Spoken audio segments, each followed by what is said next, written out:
Now, Sports Talk with Brodes. Here's Hunter Brody. What is going on, everyone? Welcome to Sports Talk with Brodes. We are going to tackle a bunch of different 76ers topics, so I'm super excited. There was a piece on The Athletic by Rich Hoffman that I want to dive into. Some anytime hotline calls reacting to the last game against the Hornets, so that will be very fun. But I think I want to start here. Today on 97.3, we had a conversation about the 6-1 start, as we should, right? Of course, Eagles talk dove into a lot of that conversation as well, which is so painful for me. But we discussed this team looks different. This team has great spacing. And to me, that's the biggest difference. We had texters texting into the text board, look at what Doc Rivers is doing. Doc Rivers, Brett Brown. No, look, no one's downplaying the difference in coaching. Brett Brown is not as good as a coach as Doc Rivers. No one in the world is going to deny that. This coaching staff as a whole is very professional. Burke, Sam Cassell, it's not just the change at the head coach. Under the Brett Brown regime, there were some more younger coaches. There were more inexperienced coaches. This is a whole entire new identity as a coaching staff from top to bottom, which changes the sense of urgency. This spark right now that Doc Rivers is bringing, it's fantastic. There's a reason why, though. When you look at Brett Brown, for example, 7 years, and you look at that and go, damn, 7 years is a long time. Yeah, there's a reason why coaches normally don't last that long. It's hard to do. Now, different circumstances. You brought him in here to be part of the process, so you were willing to lose a bunch. And then when winning was more of the conversation, he last, 3 seasons or so? It was the 28-win year, and then you had 2 playoff years, and then last season in the bubble. So, within 3 years, I would say, after that 28-win season, you had 3 seasons after that. Messages run dry, and there is a standard new spark that occurs when a coach is involved. You saw it with the Philadelphia Flyers. Alain Vigneault gets brought in. Well, everybody's more focused. Everyone has a different mentality. Everyone wants to prove to the new coach. And they go to Game 7 of the second round when they haven't been involved in playoffs very much as of late. So it was a significant jump compared to where they have been and what we have been accustomed to under Dave Haxtell. My point is this. Doc Rivers is a great coach, but there's a reason why. He was in Boston. He was in LA. Now he's in Philadelphia. Coaches get moved around all the time, no matter how great they are. In the beginning, it's this phenomenal thing. You're in the honeymoon stage. And then as the years go on, well, the message gets lost a little bit and things change a little bit. And that's just the nature of the coach. But what stands out to me the most is Daryl Morey. The reason why this team looks the way that it does has less to do with Doc Rivers. Even though he has an impact, it has less to do with Doc Rivers and more to do with the president of basketball operations that is making sense. That's adding space to this team. Ben Simmons and Joel Embiid need space. They need guys who have the ability to knock down shots. So let's tie in what Rich Hoffman wrote. So what has changed from previous years? Schematically, Embiid said things haven't changed all that much. Rivers has spoken about having Embiid know where his outlets are, which is exactly how things worked under Brett Brown. Ben Simmons has made some well-timed cuts, but his destination is still the dunker spot. According to Embiid, most of the improvement is in personnel surrounding him. And that is just something that I've been stressing for so damn long. In this league, the reasons why you succeed is players, is skill level, is talent. Doc Rivers has a role. Doc Rivers right now, especially this early, is a major reason why everyone has some confidence. Everyone's playing with some swag. Everyone has their chin up high and their head up high. And they're moving the ball. They're dishing the rock. But here's your big man, the center. He's telling you right now, this is the same thing. Personnel is the change. Crazy. Riddle me that. I will say this 5 times in a row because people have selective hearing. Doc Rivers is a better coach than Brett Brown. Doc Rivers is a better coach than Brett Brown. Doc Rivers is a better coach than Brett Brown. Doc Rivers is a better coach than Brett Brown. Doc Rivers is a better coach than Brett Brown. I am not comparing the two by any means. The resume speaks for itself. But I think it is so obvious, at least in my eyes, how the NBA works. And when you have proper personnel, and when you have better talent, and when you have a team that cohesively makes more sense and gels, you're naturally going to be able to succeed at a higher level. It really isn't that hard to figure out. This isn't like hard science. You know, you're not playing with chemicals. This isn't some sort of insane, intense math equation. When you have better talent, your coach looks better.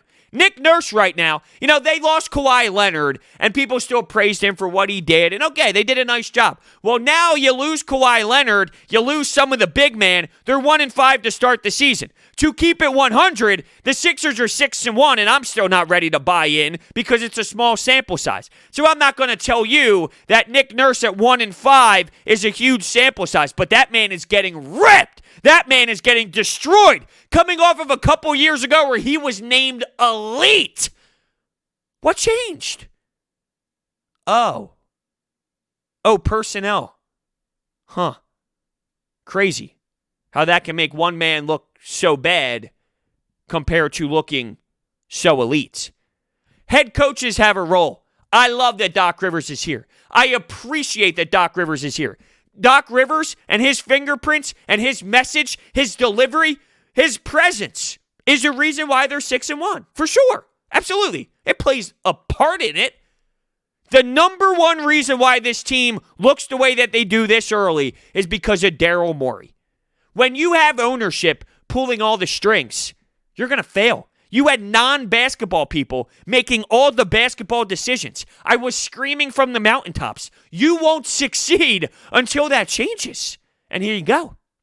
You have change. And here you go. Within a snap of your damn fingers, Josh Richardson's out of here. Al Horford's out of here. Danny Green and Seth Curry are in here. And things look smoother. The ball is moving around. And guess what? You have defenders that actually have to stay glued to the perimeter, which opens up more, which allows Ben Simmons to be more aggressive. Now, he has to finish better. He's not doing a good job at actually finishing at the rim, but he has more space to work with, all based off of just guys standing around in corners. It's a magical thing. It really is. By the way, we are broadcasting live from the Manscaped Man Cave. Get 20% off and free shipping with the code BROD at manscaped.com. I just want to stress this enough, that there is no way in hell that I am bashing Doc Rivers, and there's no way in hell that I'm not giving him the recognition that he deserves, because I absolutely am. Where there is a limit on a coach, he goes to that limit. There's a limit on a coach in the NBA. He's at the top. Like, he tops out at that limit. Especially when he first comes to a franchise. Will that eventually fizzle out? I mean, it fizzled out in other areas for him, so possibly. But I don't care about down the road right now. I'm talking about right now. And right now, the spark and the fizz, it's there. Well, I guess the fizzle is something that happens. I guess that's not the right way to use it. But that spark, that's there right now for sure. For sure. I just think people put so much into the head coach in the NBA. Doc Rivers deserves a lot of praise. He also won one championship, how many years ago? Is that 14 years ago now? With all that success, and he's had a lot of success. I'm so thrilled that he's here. Don't get it confused. Don't get it baffled. It's just more about how much stock people put into it. To me, it's pretty damn simple on why this team is flowing and looking great and moving the ball. It's because there's more space to operate with, and teams have to defend you differently, and they really haven't played anyone significant yet. I'm not saying that they can't do it against a good team. I'm saying I want to see them do it against a good team, because I've seen tendencies to this point, only in 7 games, but I've seen enough that says, all right, hold on, they're doing similar things from game to game. I talk about learning their identity. I talk about who they are as a team. Well, when you start to see similar action game after game and similar sets being ran and flow happening and guys getting to the same areas on the floor, you start to see that energy and that creativity, and you start to see, okay, this is what they're constantly doing. This is starting to become who they are. So what I have seen translates to good basketball, but will it look the same against good opponents? Now, sadly, you won't see Kevin Durant coming up. You have Washington, then you have Brooklyn. After that, Denver. What else is in there? Miami twice. There's another game that I'm thinking about for next week. It escapes my mind. But regardless, you have a tough stretch coming up. I want to see the test. I think they could pass the test. It's like a 6-game stretch coming up, and I could see them maybe going 4-2. That would be a positive for sure. I think they could pass the test. I just want to see them actually do it. I don't think that that's too much to really ask. So, more on Joel Embiid and what he was stating. He says, I think it's more so that I've rekindled with the love of passing. Last year at times, a double and a pass, and you miss a lot of shots. It gets frustrating. And then you start thinking, oh, you got to do everything by yourself because everybody's not making shots. Because the team surrounding him wasn't very strong. Because they couldn't actually create their own shot. They weren't being respected. You don't have to respect Josh Richardson the same way that you respect Seth Curry, who, oh, by the way, is shooting 54% from three. Now, I don't anticipate that staying up to that extreme forever. We were thrilled about him shooting 45%, which is still an awesome clip. That's an insane rate. Right now, 54 is mind-blowing. At some point, you would imagine that falls more to the mean. That will fall more to the average, which his average is still insanely great and will benefit this team without a doubt. I mean, it's a no-brainer that he will still have this crazy, unbelievable stretch of knocking down shots and helping out Joel Embiid whenever he gets double-teamed. And I just love that he has more versatility. Not that he's elite at all these other skill sets, but he has the ability to do it at a passing rate. Putting the ball on the floor, creating opportunities, passing the rock. Like, he does more than just shooting. He's not a Kyle Korver, let's say, who had a fantastic career. No knock on him, but he stood there the whole entire time. Seth Curry gives you a little bit more versatility, which only adds to what defenders need to do when they get that one-on-one matchup or when they are slowed down in a half-court set. It's not as simple. Joel Embiid is telling me everything I need to know. Wow. It's a lot different when you have players around you. Now, this defense is incredible. Number 1 in defensive rating. Number 1 in opponent's effective field goal percentage. Number 7 in opponent's free throw rate. Number 10 in opponent's turnover percentage. Now, does a lot of that have to do with a skewed, or are those numbers skewed because of the talent you went up against? I think it's very possible. I don't know if they're going to be to this level all season long, but it is very telling and it is very obvious that this team can play defense. This team is willing to defend. It starts there. If you have guys unwilling to play on that side of the court, you don't learn that. You can't really teach that. Players can pretend and lie to themselves that, oh yeah, I'll play defense.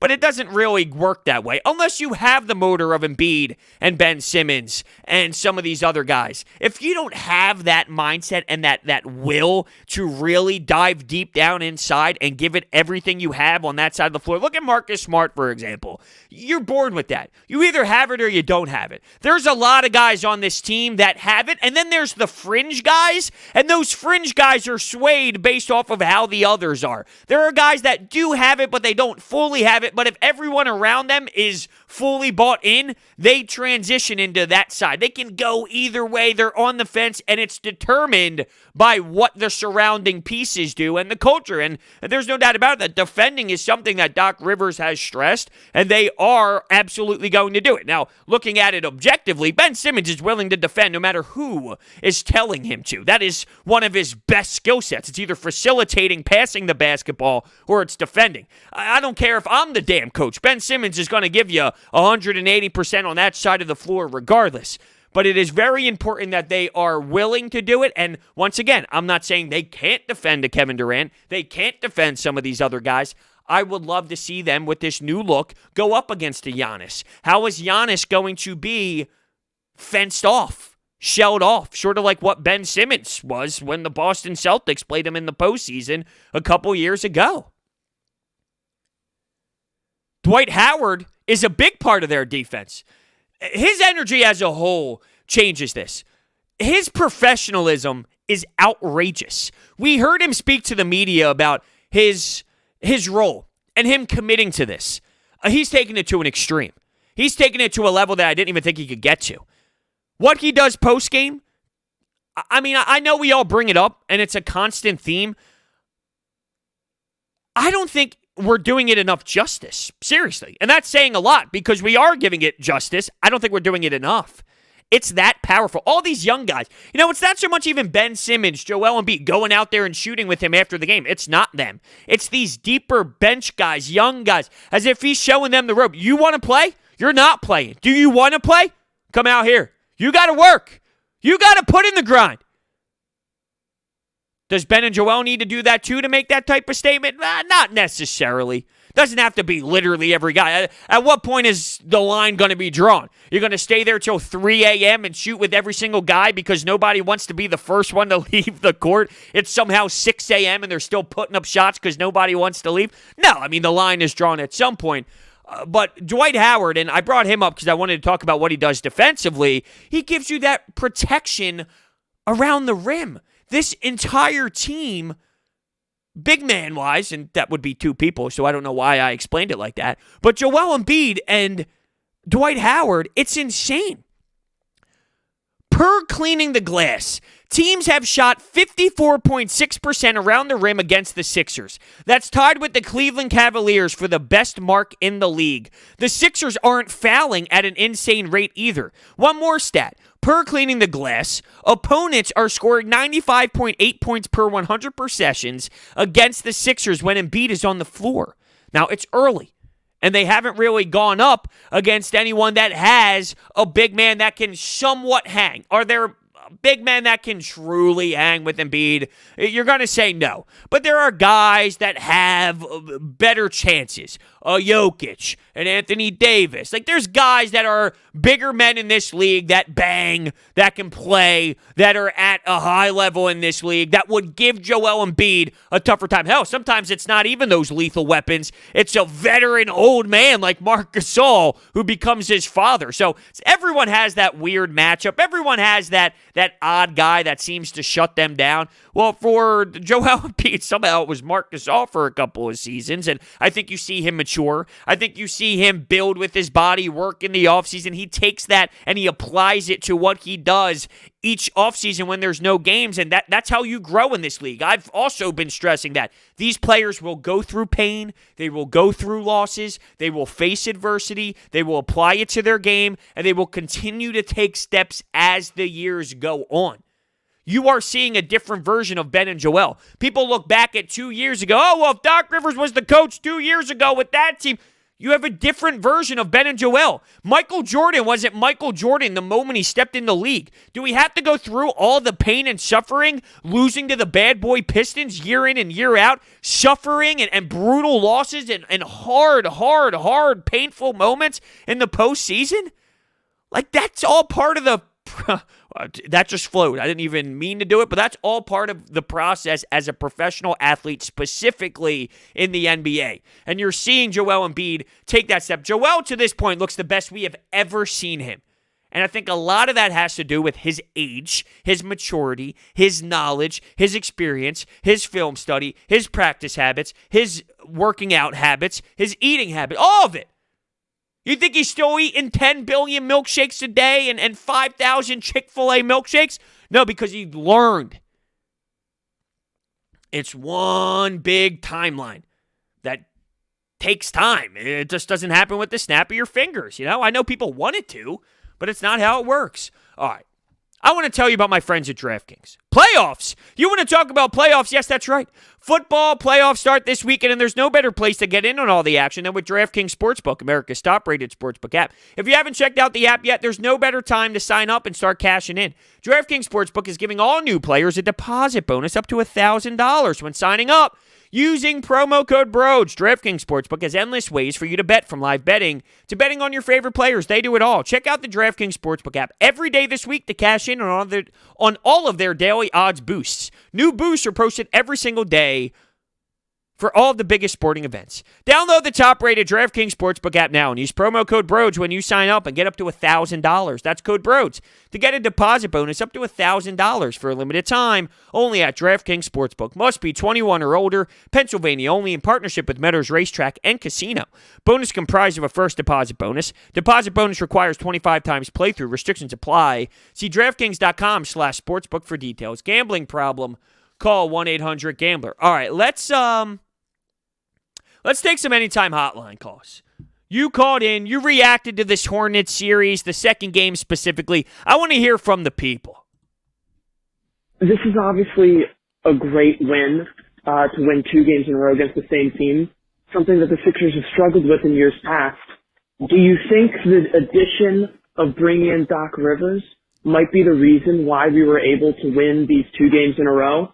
I remember with Brett Brown in years past, we've really struggled with these, back-to-back games against the same teams, with winning both of them, even after a great performance of the first one. Thanks.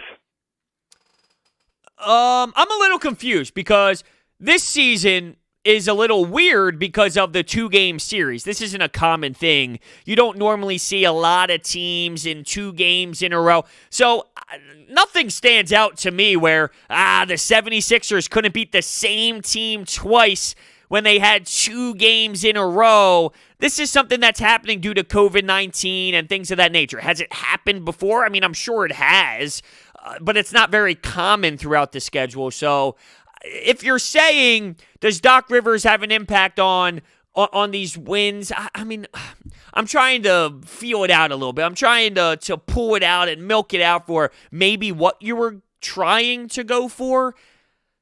When you look at Doc Rivers' presence, the Sixers are winning professional games. They're playing weak opponents, and I've mentioned that multiple times. They're beating those teams, though, and there's been times where they have struggled. Maybe it was a lack of preparation beforehand. Maybe it was a lack of focus because they felt comfortable with Brett Brown being the coach, so they said, let's just roll the basketball out and do whatever. Yeah, I think that there's some substance to that. I thought towards the end of Brett Brown, when it was clearly time for him to go, that the team was just going through the motions and assuming that they would beat teams, and because there's a whole new identity involved and it's fresh, that the presence of Doc Rivers forces this team to be more mentally engaged night in and night out because, well, they got to prove themselves to this coach still, because there is that new message involved and there is that intensity and that sense of urgency. I think that is just the best phrase to really define it. It's a sense of urgency from everybody involved. These bench guys, they need to show that they deserve the time. Tyrese Maxey's a rookie. He's going to be a motor all around every time he touches the ball. Shake Milton is saying, this is my damn role. I am the 6th man. You want me to do this, coach? I will do this for you. He has that type of motor right now as well. So I think from a professional standpoint, putting away the bad teams, they are doing that. So it's not their fault they're playing the Hornets. I won't knock them for playing the Hornets. Take care of business, though. Destroy them.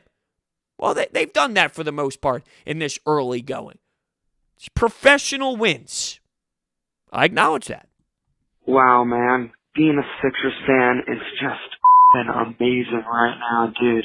17 weeks of bull Eagles football, but then it's all worth it in the end. Seeing these Sixers just on people, dude. I know you're not going to put this in the video, but it's just amazing.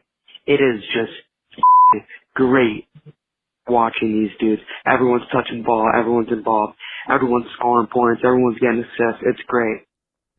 It really is. The ball movement's fantastic. Now, what I did was I take these anytime hotline calls and I send them to our producer at 97.3 ESPN, Josh Hennig. He does a phenomenal job. Without him, the station wouldn't run the way that it does. So I send him all the calls, and he'll beep out things. He'll cut a couple things to make it shorter and condensed. So with these calls, like, I just crack the hell up with all these beep, beep, beep, beep, cursing, people getting fired up. It's great. But I just want to give him a shout out because without him, some of this stuff doesn't happen. He does such a great job. Getting back to the call, though, the ball movement, it's fun. It's enjoyable. There were times where I just saw the ball hit nothing but net, constant passing, constant three-point shooting, and hitting the shot because you have the skill level to do it, because you have the proper players to do it. It's almost like I'm astonished at times. I can't even believe what I'm witnessing. I'm stunned. My jaw is all the way down to the floor, and here comes my dog coming to lick my face, and his tongue gets close, and whoa! Hold on a second, Renz. Who's going to lick my face? No reason to get into the mouth area. I don't mind if my dog licks the face, but you get into the mouth and up the nose. It's like, all right, let's calm down a little bit. You're touching my brains. Anyway, not to get too sidetracked once again. There's no denying that when this team is on, the vibe of the flow is there. And you talk about all these players scoring points. The starters are constantly getting into double digits. They're sharing the ball. They shared the ball with Brett. I mean, that was his philosophy. His philosophy was the ball is always moving. And there were times where they racked up an insane amount of assists. So assists and ball movement was very big into Brett Brown's philosophy. But with this team, because of the spacing, the natural spacing on the floor, it's different, and the ball is just being spread around so much. Let's take a look at the reworked rotations, if I may. There's been injuries, Furkan Korkmaz and Mike Scott, which changes things. Rivers has decided to take out Simmons a bit earlier than usual and resurting him at the end of the first and third quarter, which leaves this five-man group at the beginning of the second and the fourth. Ben Simmons, Tyrese Maxey, Shake Milton, Matisse Thybulle, and Dwight Howard. There is some question marks with this lineup. Where is the real three-point shooting? It's not Ben Simmons. It's not Matisse Thybulle. It's not Dwight Howard. Tyrese Maxey has shown that he can do it. He knocked down a couple in the last game against the Hornets, and Shake Milton can do it. Long term, is this something that you can really go with? Well, I mentioned that there's injuries, and that might play a role in why they're going down this road with the rotation, but I am a bit concerned with the three-point shooting there, and also playing Simmons more with the backups has meant another unit with Shake Milton, Seth Curry, Danny Green, Tobias Harris, and Joel Embiid, which closes out the first half. By the way, that squad, that unit, closed out the first half on a 10-0 run, and then the entire team, which I mentioned, I was so hype about it, they finished that first half with a 27-7 run, and that's where I really thought that team took the game from the Charlotte Hornets and stepped on their throats. Well, damn, that's the East Coast Conference, just player of the week, Tobias Harris on full display. And you know what? I don't even care. I don't care if it's against the Hornets because he's still getting that ball in the bucket. And that's more than he's been able to do for so long. Was it really as simple as just having to make quicker decisions? I don't know, but his movement's looking good. He's making them drop, and hey, he's really making it money worth it, man. Making it look like he might be worth his money. January is a huge month for this team. We will know who they are by the end of this month. Period. I mean, we have a lot of big games coming up, so here we go, man. Let's get it, baby. I love it. I think that's a fantastic call. You're right. We will learn a lot more about this squad as the month continues. And, I give my first assessment after 20 games. They have more matchups that I'm intrigued by as this month continues. So something to just look out for. Tobias Harris, it's like you perfectly segued into what I wanted to do. All right, so in 31.6 minutes per game, he is averaging 20.8 points on 67.2% shooting, 5.3 three-point attempts, 8 rebounds, 3.5 assists to 2.0 turnovers, 1.5 steals, and 1.3 blocks. To summarize, he's playing very well. Last year, he was forced to play the 3.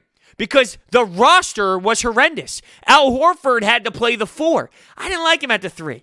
I didn't think it made a lot of sense at the 3. I think that's playing a role. He's getting back to his role, his identity. And when you think about the matchups on the floor, Think about some of those stretch fours and some of these fours out there on the court. He's way more versatile than some of these guys. I think that adds a lot to the equation. So once again, roster construction. Once again, Daryl Morey. He's the biggest reason for this success. He really is. And that's not to downplay anybody else. I hate how people take it that way. Me telling you Daryl Morey's the most important guy. Does that mean other people are not important? No. No, not at all. Daryl Morey's the most important guy, though. It's cool, man. I'm not going to lie. I know they were playing the Hornets, but they look really good so far. They look really good. I'm liking the chemistry. Guys are seeming like they're having a lot more fun than they were last year. And I know it's early, and I'm waiting for them to play a really good team, but I'm liking what I'm seeing so far. Defense is excellent. Guys are knocking down their shots. Men was really aggressive this game, so I like to see that. So, good team win. Go Philly. Ben was aggressive early, just couldn't make his shots. I'm not going to lie, though. I'm a little stunned. And by the way, he can't make his shots because he's very poor around the rim. It's very frustrating in my opinion. I hate it. Needs to get better. It's a difference in his game taking the next step or not. Aggressive Ben is a great Ben. Now it's time to take the jump. Now it's time to improve. Now it's time to finish stronger. Now it's time to be better around the rim, right? So that has to improve. That's not begging for an 18-footer, for a deep corner three. No. That's not begging for that. I'm just begging to finish around the rim better. I think he still struggles at times to even shoot with the right hand. Do I really have to do that right now? No, come on. We're all positive. I'm a little surprised and stunned. Happily surprised and stunned, though, with the amount of callers and people that have mentioned the talent they've played. Felt like I was the only one who's been getting abused a bit. The talent they've played hasn't been strong. Doesn't mean they can't beat good teams. I just haven't witnessed it yet. All right, with over 20 years of experience in the solar industry, Orbit Energy and Power is home to your solar experts in residential and commercial projects. Their solar program helps eliminate your electric bill completely. They offer flexible financing solutions such as $0 down. They provide water purification systems, backup energy services, battery storage, and more. So check out their information. It's all down below in the description. Thank you all so much for listening. Super excited to talk Sixers hoops again. They're really underway, starting to get back into the rhythm of the regular season where they're playing these nights, right? Like during the week, there's something to watch, something to discuss. It's really refreshing because the Eagles fatigue has set in, but it's nonstop breaking news and nonstop crazy stories where, as fatigued as I am, I can't stop thinking about them. Luckily, the Sixers are gelling at such a high rate that there's something to give me a little bit of breathing room. And oh, by the way, the Flyers are coming back soon, and I've had some people reaching out to me, Brodes, where's the Flyers content? Here they are typing away on my comments. They're coming. Oh, they're coming for sure. Thank you all so much, and I will see you next time.